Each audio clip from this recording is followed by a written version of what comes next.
In a world's toughest prison, on a lonely island where freedom's just a dream, a young man arrives. But he's not giving up hope for escape, not by a long shot. It's 1931 and Papillon's up to no good, sneaking into a safe for some sparkly diamonds. He snags them, slips away like a shadow, and strolls through Paris streets like he owns the place. At a fancy club, he hands over the loot to the mafia boss, who's all smiles but quick to warn him, step out of line, and you're toast. Next thing you know, Papillon's playing the romantic hero, gifting his lady-love Nanette some stolen bling. But all mafia eyes are watching their every move. They're having a blast together. The next morning, detectives show up and take Papillon to jail because they think he killed a guy at the club. Papillon remembers seeing the mafia hurt the guy and knows he's being set up. He tells Nanette, "Hey, I'm innocent. I was with you all night." But later, behind bars, he spills the beans to her. "This system's rigged, babe. I'm in for life." He's all about escaping now, but who knows how long that'll take. So, he tells Nanette, "Forget about me, move on." Jullo, the nosy Parker, hears it all and drops the bomb on Papillon. "Buddy, to flee, you'll need a fat wallet." Papillon then gets poked and prodded in a lineup of fresh fish, only to be shipped off to the slammer in French Guiana. The jail's so awful, no one's ever pulled off a great escape. On the boat ride to doom, Jullo points out Louis Dega, the mint-making mastermind, whispering to Papillon that Dega's pockets are deeper than the Mariana Trench. Papillon dives in with a proposition, reminding Dega that everyone's got eyes on his treasure trove. He offers protection in exchange for a golden ticket out of there. Dega gives Papillon the cold shoulder, thinking he's got VIP status with the guards. But come nighttime, the guy sleeping next to Dega cuts his stomach to get some hidden money. Dega sees that the guards don't care if they hurt each other, so he agrees to Papillon's offer. The next day, he tells Papillon that if Papillon keeps him safe until he's settled in prison, he'll give Papillon all the money he wants. Papillon, being the lone wolf, tells Dega he's flying solo. Dega, with his court appeal on speed dial, shrugs it off, expecting a get-out-of-jail-free card any minute. As night falls again, an inmate comes at Dega with a butter knife, but Papillon swoops in, turning the tussle into a full-blown fracas. After the dust settles, the guards come sniffing around, finding Papillon in the thick of it. He's slapped with a punishment worse than standing in line at the DMV, being tied up tighter than a Christmas ham. The following morning, the ship finally docks at the island housing the prison. Jullo, having seized a knife amidst the previous night's turmoil, deliberately nicks his knee to secure a spot in the infirmary. Upon arrival, the remaining inmates are greeted by the chief warden's address. He bluntly acknowledges their escape plots, warning them about the treacherous sea brimming with ravenous sharks awaiting any fugitives. Moreover, he details the repercussions: 2 years of solitary for the first attempt and a whopping 5 years, plus a lifetime gig at Devil's Island, a locale he aptly dubs as Hell on Earth. As prison life commences, Papillon swiftly networks, sweet-talking the duty assigner to station him and Dega at the infirmary. Dega, attempting to integrate, finds his aristocratic charm falling flat, prompting an outrageous demand of $1,000 for the privilege. Papillon, not one to pass up a deal, negotiates for cigarettes, while Dega throws in his artistic aspirations, requesting a notebook. The subsequent day, whispers circulate about an infirmary escapee, igniting hope in Papillon's heart. However, their fate takes a different turn when the deputy warden recognizes Dega, relegating them both to the mining sector due to Dega's involvement in counterfeit bonds, a plot twist worthy of a daytime drama. Afterward, Dega sketches a portrait of his wife, expressing optimism that she'll champion his appeal. However, Papillon doubts her dedication, knowing she now controls all his money. With a wry smile, Papillon remarks that it's unlikely she'll spend a penny to free him.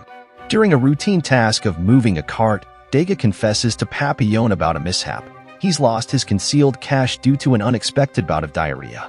Acting swiftly, Papillon salvages the money before the guards catch on, ensuring their secret stash remains intact. During a break, Papillon encounters Charriere, a fellow ex-Navy mate turned rogue. Charriere proposes a daring escape plan, offering a chance to flee the island with the help of his contacts. Intrigued, Papillon considers the risky endeavor. En route back to the prison, the guards offer a ride to a local pimp who traffics women to the island. Sensing an opportunity, Papillon wants to hire the pimp to find a boat. He offers $2,000, but the pimp says he wants $5,000. Also, he mentions he'll be on the island for only 3 weeks. Back within the prison confines, Dega faces further threats from fellow inmates, prompting Papillon to leap to his defense. Amidst the chaos, Papillon resorts to drastic measures, biting off an assailant's ear in the brawl. Frustrated by the repeated altercations, Papillon vents his exasperation to Dega, highlighting the risks he undertakes due to Dega's vulnerability. Despite Dega's pleas to join forces and escape, Papillon refuses, citing his fragility as a liability. As tensions escalate, all inmates are summoned, and Jillo is brought before them, signaling a shift in the prison's dynamics. His escape plan flopped, leading to the execution sentence. With a swift chop, they cut off his head using a guillotine. Papillon and Dega are forced to lug Jillo's body into the jungle. Dega breaks down at the sight of the bloody neck, frozen in fear as the guard lashes him. Seizing an opening, Papillon strikes the guard from behind, knocking him out cold. Seizing the moment, Papillon dashes away, chased by guards but managing to slip away unharmed. Dega is escorted back to prison. Under the cloak of darkness, Papillon sneaks to the pimp's abode to board his boat, but he's double-crossed. Surrounded by armed men, the pimp reveals the warden's lucrative bounty for returning escapees. Papillon finds himself back behind bars, where the warden announces 2 years of solitary confinement on a remote island, intending to crush his spirits. In solitary, Papillon discovers the rule of silence, struggling to maintain his sanity. Despite the hardship, one day, the guard Papillon knocked out comes back to cause trouble. But then, Papillon finds a coconut in his water every day with a note. He figures out Dega must have paid the guard, which makes him feel hopeful. So, he starts working out to stay strong and healthy in body and mind. But when a guard finds the coconut, Papillon faces interrogation. Refusing to snitch on Dega, the warden punished him by giving him only half the food he usually gets. After a few months of this, Papillon starts looking skinny and sick because he's not getting enough to eat. Then, the warden comes back, offering him a delicious meal if he tells who's giving him extra food. Despite this, Papillon defiantly rejects the warden's offer of a lavish meal, standing firm in his loyalty to Dega. The warden decides to torture Papillon by keeping him in total darkness for the rest of his time alone. In the dark, Papillon's mind plays tricks on him, mixing up happy memories with hallucinations, like seeing Dega as a silly mime. He imagines a safe in the wall, trying to crack it open as he used to, but fails miserably. Eventually, the safe pops open by itself, symbolizing a light bulb moment in Papillon's mind. After 2 long years, guards drag Papillon, cold, to the infirmary. Surprise! Dega's now cozy with the warden, working as his number cruncher. Dega finds Papillon there, spaced out, and blames himself for it. Turns out, Papillon was spot on about his wife. She dumped him for their lawyer. Papillon, in his crazed state, dishes out a burn about her, smirking. Dega's relieved Papillon's just acting bonkers to stay put in the infirmary. Curious, Dega wonders why Papillon didn't snitch to the warden. Papillon knew Dega couldn't handle the heat. He vows to live differently if he ever breaks free. Solitary messed him a big time. Dega spills that Sunday, some big shots are visiting, distracting the guards with a movie. Papillon plans to rope and Charriere for a boat. Suddenly, Papillon flips out, shouting at Dega to scram. Dega plays along, and they dope Papillon up. At night, Papillon overhears a guard harassing Mauret. He spills his escape scheme, needing Mauret to distract the guard. Mauret's in, but warns it better work. Charriere fakes illness to join the escape. Papillon sneaks Dega some sedatives for the guards' drinks. Come Sunday, they put their plan into motion, spiking the guards' drinks. Meanwhile, Mauret reluctantly suggests meeting the infirmary guard alone in the bathroom. While the guard is occupied with Mauret, Papillon and Charriere fashion weapons from their bedposts and use them to knock out the guard. The trio sneaks past the sedated guards and waits for Dega, but then it starts pouring rain, and all the politicians and guards rush indoors, ruining their plan. Charriere proposes leaving Dega behind and fleeing, but Papillon insists they wait for him. Dega shows up and reveals he's swiped the watchtower keys. With the power out from the rain, they can slip away under the cover of darkness. They reach the tower, but disaster looms ahead. 3 of them manage a graceful descent, but Dega injures his foot, forcing Papillon and Mauret to carry him. They rendezvous with Charriere's contact, pay up, board the boat, and set sail into freedom. However, their joy is short-lived as they discover their boat is leaking and they must constantly bail out water to stay afloat. Charriere tells Papillon their boat can't handle 4 men, suggesting they ditch Dega because of his injury. Papillon brushes him off, but when they spot an approaching storm, Charriere presses the idea further.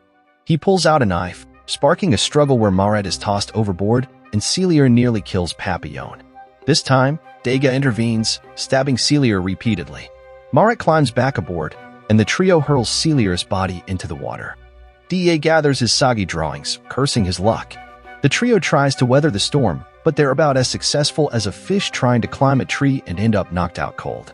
Next thing Papillon knows, he's waking up in a hut, greeted by a nun who seems to have a hotline to the big guy upstairs. She tells him he's landed in Colombia and suggests he finds God while he's at it.